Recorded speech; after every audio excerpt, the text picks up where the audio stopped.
हरे कृष्णा, राधे राधे। आप सभी का वेलकम एक बार फिर से वृंदावन गोपिका चैनल में। आई होप आप बढ़िया होंगे, खुश होंगे। आपके गोपाल जी बहुत ज़्यादा प्यारे प्यारे से आनंद उठा रहे होंगे आप सबकी सेवा की। तो फ्रेंड्स, आज मैं बताने वाली हूँ कि मैं अपने लड्डू गोपाल जी का जब स्नान करवाती हूँ तो उस स्नान का जो जल बाद में बच जाता है उसका बाद में मैं क्या करती हूँ। तो देखिए फ्रेंड्स, हम सब लोग जो है ठाकुर जी को, लड्डू गोपाल जी को रोज स्नान करवाते हैं। और गर्मियों में तो ठाकुर जी को 2 बार भी स्नान करा देते हैं। एक बार तो सुबह कराते ही कराते हैं, एक बार जब लगे ज़्यादा गर्मी हो रही है तो हम जो है दोपहर के समय भी जो है ठाकुर जी को अगर लगे ऐसे भाव उठे मन में तो हम करा देते हैं कई बार।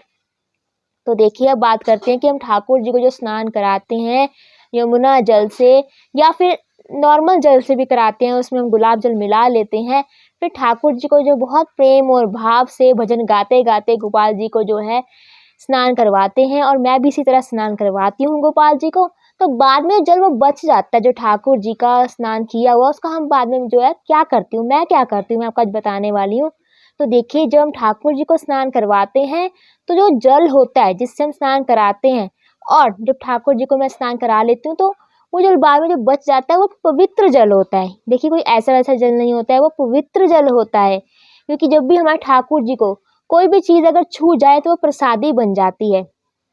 तो बात वही करते हैं कि गोपाल जी को जो है हमें स्नान करा रहे हैं, उस जल का कभी भी निरादर नहीं होना चाहिए। तो मैं क्या करती हूँ उस जल का, देखिए, जो जल है ठाकुर जी का स्नान वाला बहुत पवित्र है। तो मैं जो है सबसे पहले क्या करती हूँ, पूरे घर में उसका छिड़काव कर देती हूँ उस जल का। तो उससे क्या होता है कि पॉजिटिविटी आती है, हमारे घर में भी आती है, नेगेटिव जो एनर्जी होती है वो जो है ख़त्म हो जाती है उससे। तो पॉजिटिविटी ज़्यादा आ जाती है और बहुत अच्छा लगता है ऐसे करने से भी। और उसके बाद क्या करते हैं, अगर जल और बच गया है, ज़्यादा जल से ठाकुर जी को स्नान कराया है तो और मैं क्या करती हूँ, तो देखिए, हमारे घर में जो है पौधे लगे हुए हैं, छोटे-छोटे गमले लगे हुए हैं, तो उसमें भी मैं ठाकुर जी का जो जल है स्नान वाला उसमें भी मैं जो है डाल देती हूँ। और जैसे कि हम लोग सोसाइटीज़ में रहते हैं तो वहाँ पर जो है क्यारियाँ बनी होती हैं, ज़मीन पर भी पौधे उगाए होते हैं, पूरी क्यारियाँ बनी होती हैं, तो उसमें मैं ठाकुर जी का जल जो है डाल देती हूँ, जब लगता है कि ज़्यादा है, तो डाल देती हूँ। तो इसी प्रकार अगर आप लोगों के घर में जगह नहीं है या पौधे नहीं लगाए हुए हैं, बहुत जगह कम है क्योंकि आजकल लोग जो है सोसाइटीज़ फ्लैट में रहते हैं, तो जो क्यारी होती है जैसे मैंने आपको बताया, तो आप भी वहाँ डाल सकते हैं। अगर आपके आस-पास जो है खेत खलियान है, तो वहाँ पे भी आप जो है इसको छिड़काव कर सकते हैं पानी का। उससे क्या होगा कि आपकी जो खेती है वो भी बहुत अच्छी होगी और ठाकुर जी की जो है प्रसादी भी बन जाएगी।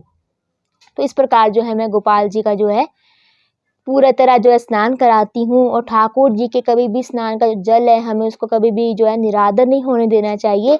तो जब भी ठाकुर जी का स्नान कराओ, जैसे कि मैं आपको बता रही थी अभी, तो हमेशा भाव से कराओ। तो देखिए, जो भी चीज़ करें गोपाल जी के लिए बहुत प्यार, प्रेम और भाव से करें, जिस प्रकार जो है ठाकुर जी हमारी सेवा को भी प्राप्त करते हैं और हमारी सेवा को जो है समझते भी हैं, हमारी सेवा को जो है ठाकुर जी जो है ले भी लेते हैं।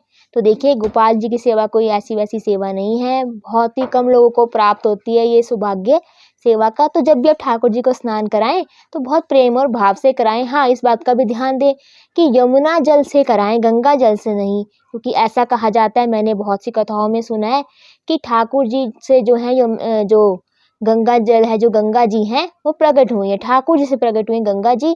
तो इस प्रकार जो कहते हैं कि ठाकुर जी का स्नान गंगा जल से नहीं यमुना जल से कराना चाहिए। जैसे कि मैं भी ठाकुर जी का रोज़ स्नान जो यमुना जल से कराती हूँ। अगर यमुना जल खत्म हो जाए तो उसकी रज भी ले आते हैं हम लोग, जो है यमुना जल की रज होती है वो भी डाल सकते हैं उस स्नान वाले जल में। तो आई होप आपको पता लग गया होगा कि मैं किस तरह गोपाल जी का जो पानी होता है, स्नान वाला जल होता है, वो पवित्र जल को मैं बाद में क्या करती हूँ। तो मैंने आपको बताया, आप भी वैसे कर सकते हैं, आपको अच्छा लगता है तो आप करिए। तो अगर आपको मेरा वीडियो अच्छा लगा है तो लाइक कर दीजिए, शेयर कर दीजिए और मेरा चैनल खोलकर सब्सक्राइब करना भी ना भूलें। हरे कृष्णा, राधे राधे।